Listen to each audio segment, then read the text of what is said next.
मित्रांनो, माझे नाव देवांशु मंगेशराव राऊत. मी त्या 6व्या वर्गात शिकतो. माझ्या शाळेचे नाव आनंद प्रायमरी स्कूल. मी आज तुम्हाला डायरेक्ट ऑब्जेक्ट आणि इनडायरेक्ट ऑब्जेक्ट कसा ओळखायचा हे सांगणार आहे. डायरेक्ट ऑब्जेक्ट आणि इनडायरेक्ट ऑब्जेक्ट. डायरेक्ट ऑब्जेक्ट मध्ये आपण त्याला फक्त व्हॉटनी प्रश्न विचारू शकतो. म्हणजे काय खेळतो, म्हणजे आपण एक वाक्य आय प्ले क्रिकेट हे डायरेक्ट ऑब्जेक्ट का झालं. तर आय प्ले क्रिकेट हे डायरेक्ट ऑब्जेक्ट झाला सांगू तर याला आपण त्याला व्हॉटनी प्रश्न विचारू शकतो. त्याला व्हॉटनी प्रश्न विचारू शकतो.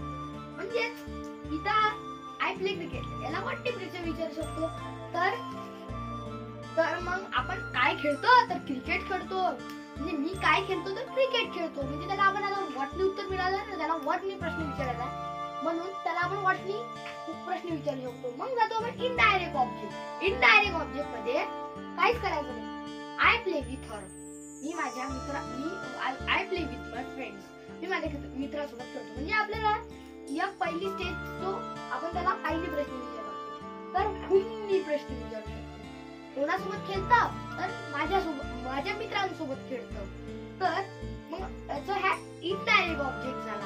मग डायरेक्ट ऑब्जेक्ट जसे I eat a mango, I count money, I get a money, I eat a mango, I cut a mango, I sit on bench. हा इनडायरेक्ट ऑब्जेक्ट झाला. म्हणजे हा डायरेक्ट ऑब्जेक्ट आणि इनडायरेक्ट ऑब्जेक्ट हाच नाही. मग जातो आपण इनडायरेक्ट वाक्य कसे I play with my friends, I run on ground with my friends असे. धन्यवाद.